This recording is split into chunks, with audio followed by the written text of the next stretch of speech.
va continuer la correction de l'examen national, la session normale de l'année 2018. La dernière fois, on s'est arrêté dans la troisième partie avec la question C. On avait montré que quel que soit n appartenant à n, un moins alpha est inférieur ou égal à 1 sur 2 à la puissance n fois a moins alpha. Alors, comme dernière question dans cette partie, on nous demande de déduire que la suite un converge vers alpha. Alors, on a le 1 sur 2 à la puissance n fois a moins alpha. Bon, il s'agit là d'une suite géométrique de raison 1 demi et de premier terme a moins alpha.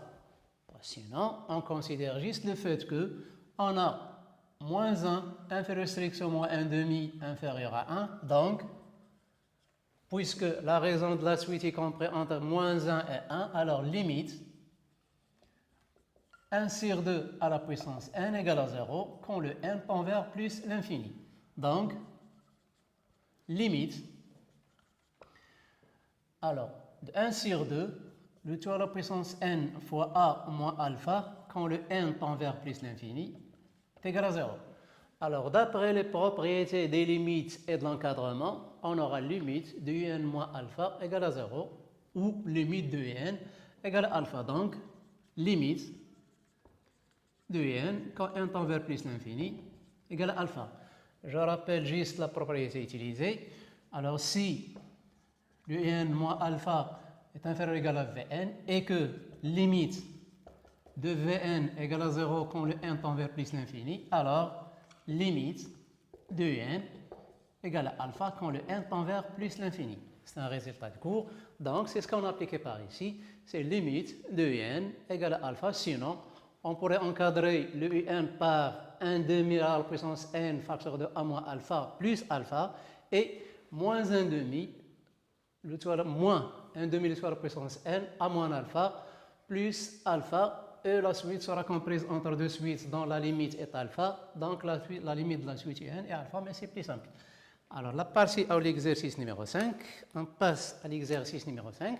Alors, dans l'exercice 5, on définit une fonction grand f par, alors f de x, c'est l'intégrale de 0 à x de l'exponentielle t carré de dt. Comme première question, on nous demande de montrer que f est continue et strictement croissante sur R. Alors, la fonction, donc c'est la question 1. Alors, la question 1, on reçoit h, la fonction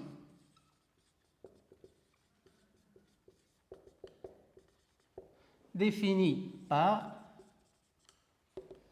h de x égale l'exponentielle, plutôt h de t, égale l'exponentielle de t au carré. On a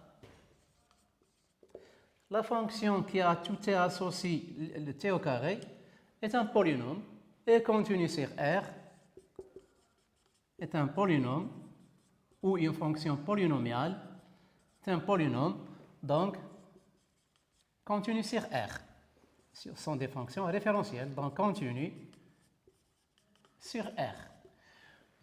Également un résultat de cours. Alors, quand on a une fonction u qui est continue, si u est une fonction continue, alors l'exponentielle composée main u, alors l'exponentielle en u, sera également une fonction continue. Donc, alors l'exponentielle, la fonction qui a tout t, associe l'exponentielle de t au carré, ou qui est tout nombre réel t à l'exponentielle t au carré, et continue sur R.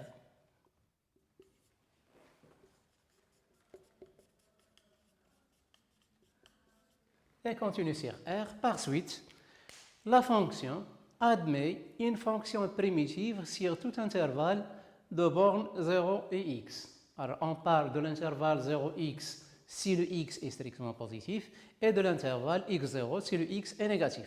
Donc, la fonction est définie sur R. Donc, h admet des primitives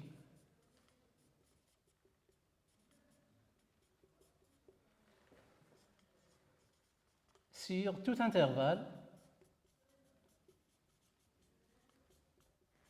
sur tout intervalle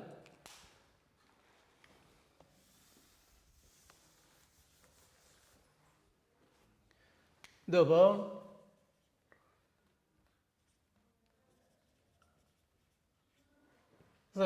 et x.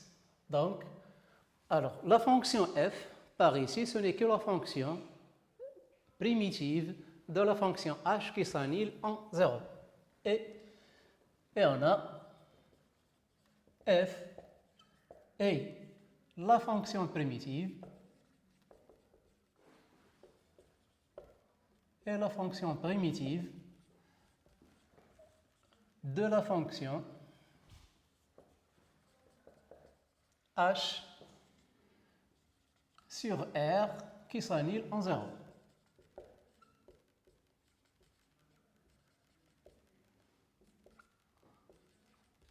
Qui s'annule en 0.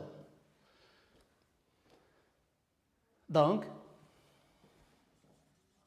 f plus que continu, on a le f est dérivable sur R. Donc, f est continu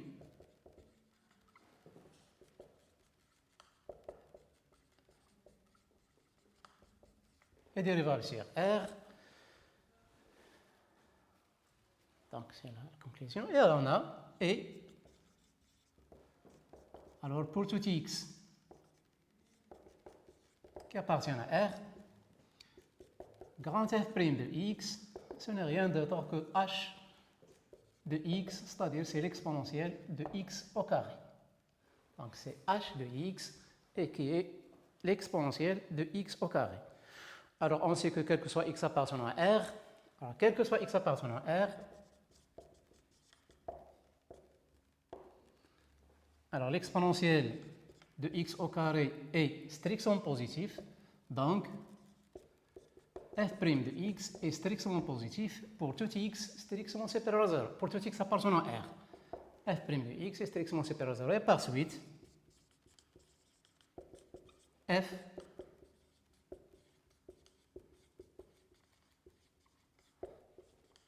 est strictement croissante sur R. La fonction f est strictement croissante sur R. C'est la première question. Alors la deuxième question. Alors A. Alors montrer que quel que soit x appartenant à l'intervalle 0 plus l'infini, f de x est supérieur ou égal à x en déduire limite de grand f de x quand x tend vers plus l'infini. Alors, soit x strictement positif, soit x strictement positif. Alors, quel que soit t, qui appartient à l'intervalle 0x, l'exponentielle de t au carré, en fait, elle est vraie quel que soit x appartenant à R. Alors, l'exponentielle de t au carré est supérieure strictement à 0, jusqu'on aura distingué les deux intervalles, bien sûr, comme je viens de le dire tout à l'heure, c'est qu'on va distinguer l'intervalle 0x et l'intervalle x0. Alors, quel que soit t appartenant à 0 plus l'infini exponentielle t et plutôt t supérieur ou égal à 1. Donc, quel que soit, sinon avant, si le t au carré est supérieur ou égal à 0, c'est-à-dire, alors, quel que soit t appartenant à 0 plus l'infini, à 0x plutôt, c'est vrai pour 0 plus l'infini, alors l'exponentielle de t au carré est supérieure ou égale à 1. Par suite, et comme le x est strictement supérieur à 0, alors l'intégrale de 0 à x de l'exponentielle t carré dt est supérieure ou égale à l'intégrale de 0 à x de 1 fois dt. Alors l'intégrale de 1 dt c'est x moins 0, ça fait x. Donc le résultat, d'où le résultat cherché. Alors pour tout x strictement positif, alors l'intégrale de 0 à x de l'exponentielle t carré dt, ce n'est rien d'autre que f de x est supérieur ou égal. Alors l'intégrale de 0 à x de 1, c'est le x. C'est ce qu'on cherchait. Alors, on doit montrer également que limite de f de x quand x tend vers plus l'infini égale à plus l'infini. Et on a limite de x quand x tend vers plus l'infini est égal à plus l'infini. Donc, d'après le théorème ou les théorèmes des limites et encadrement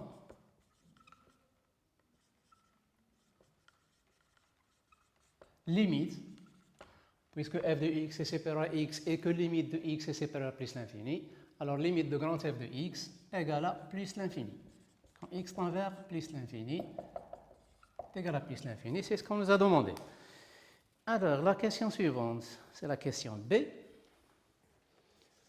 On doit montrer que grand f est une fonction impaire et déduire par la suite la limite de f de x quand x tend vers moins l'infini. Alors, on a déjà montré que la fonction admet des fonctions primitives définies sur R. Alors, f, la fonction h admet des primitives sur R. Alors, la fonction f est définie sur R. On a f, plutôt h, est continue sur R, donc grand F est défini sur R. En effet, alors puisque f est continue sur R, alors elle est continue sur tout intervalle 0, x ou x0, donc la fonction h admet une primitive sur l'intervalle 0, x ou x0, c'est-à-dire le grand F de x est bien défini. Donc est défini sur R. Par suite, la première condition est réalisée. Alors par suite, alors quel que soit x qui appartient à d de grand F, le moins x appartient à d de grand F. C'est la première condition de l'imparité de la fonction f. Alors, soit x, montrant la deuxième condition, alors soit x qui appartient à R, on a,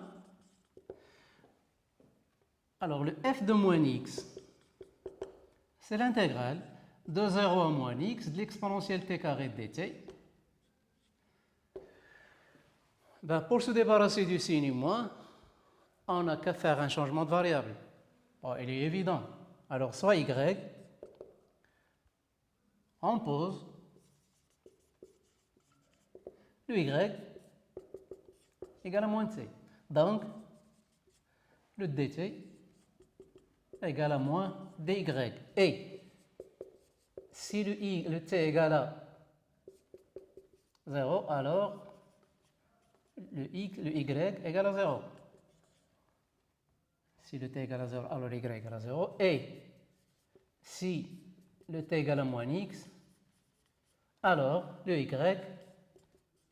égale à x. C'est moins t, le y égale à moins t, donc ça fait moins x, ça fait x. Par suite,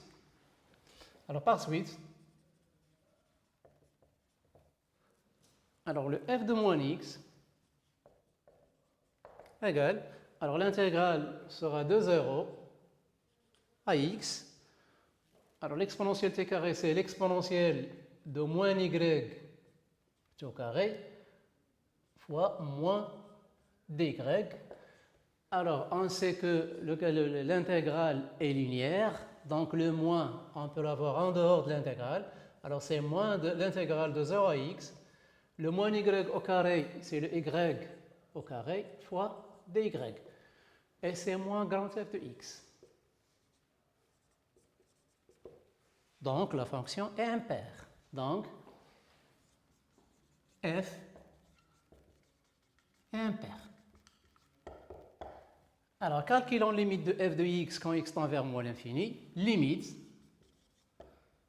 Et on a alors limite de f de x quand x tend vers moins l'infini. On va faire un petit changement de variable. C'est limite. Alors f de moins y quand le y tend vers. Alors ici on a posé que le moins y égale à x. Donc on a posé le moins y égale à x, c'est-à-dire le y égale à moins x. Alors quand le x tend vers moins l'infini, c'est que le y va tendre vers plus l'infini. Et c'est le f de moins y. On vient de montrer que la fonction grand f est impaire, donc ça fait moins limite. Bon, sinon c'est limite de moins f de x. Bon, c'est un nombre réel. On sait que limite de lambda f quand il s'agit d'un nombre réel, c'est lambda limite de f, quand il s'agit d'un nombre réel et qu'on n'a pas de forme indéterminée. Bon, c'est ce qui est le cas, parce qu'on a le moins 1 et plus l'infini, on n'aura pas de problème. Donc ça fait limite, quand le y tend vers plus l'infini, de moins f de y, qui est limite, moins limite de f de y quand le y tend vers plus l'infini, et c'est moins l'infini. Donc on a déduit que limite de f de x quand x tend vers moins l'infini est égal à moins l'infini. Alors la question c'est, montrer que f est une bijection de R sur R. La question c'est, alors la question c'est, on va revoir la question 1, là où on a montré que f est continue et strictement croissante sur R. Alors f est continue et strictement croissante sur R, donc f est une bijection de R sur f de R. D'après la première question,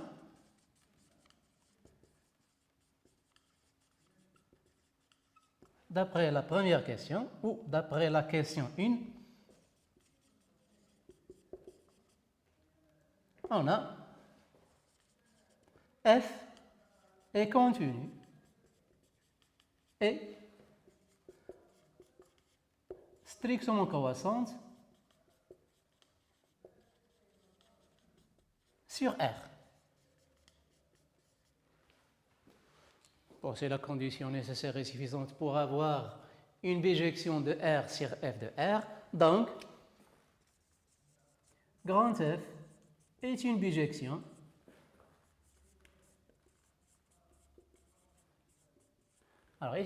de R vers f de R qu'on va calculer. C'est un calcul simple.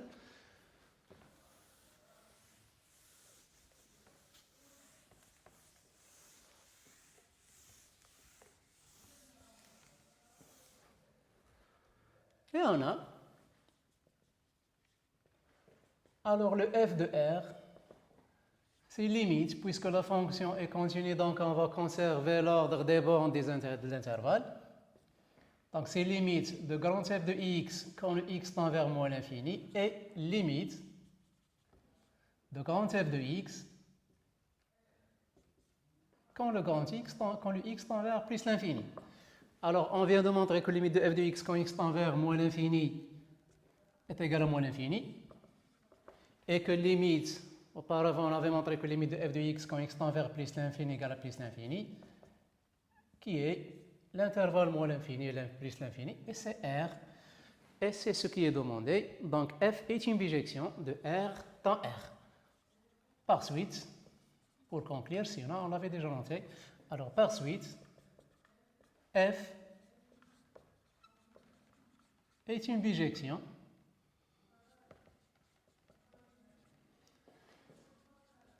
de R vers R, de R vers R, ou de R dans R.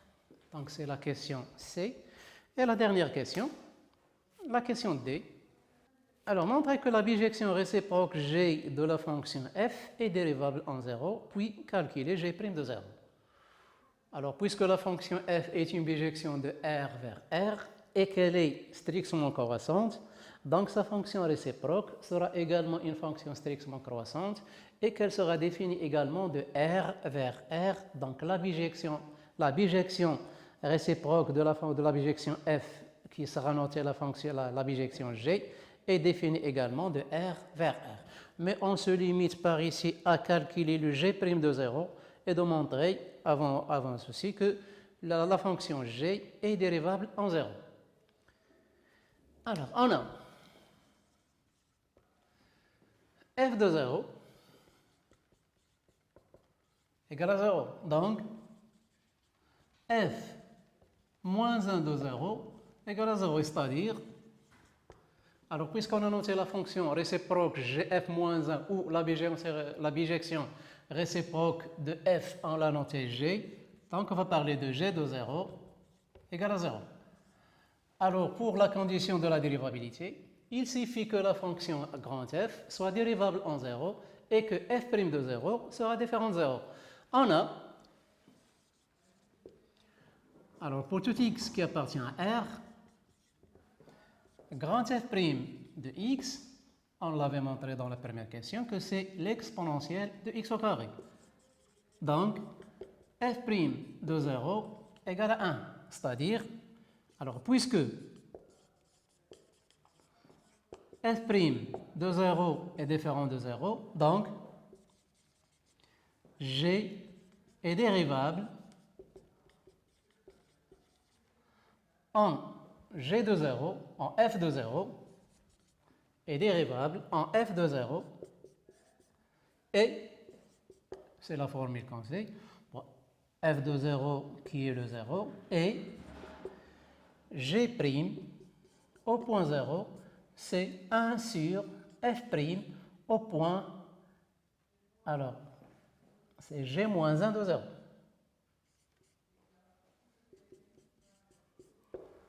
Alors, c'est 1 sur f' au point g moins 1 de g de 0, plutôt, qui est le f moins 1. Donc, ça fait, alors le g' de 0, c'est 1 sur f' de 0, qui est égal à 1. Donc, la fonction g est dérivable en 0 et g' de 0 égale à 1. Ainsi, prend fin la correction du sujet de l'année 2018, la session normale. Bon, à la prochaine correction d'un autre sujet, Inch'Allah. Bon, je vous souhaite bon courage et restez chez vous.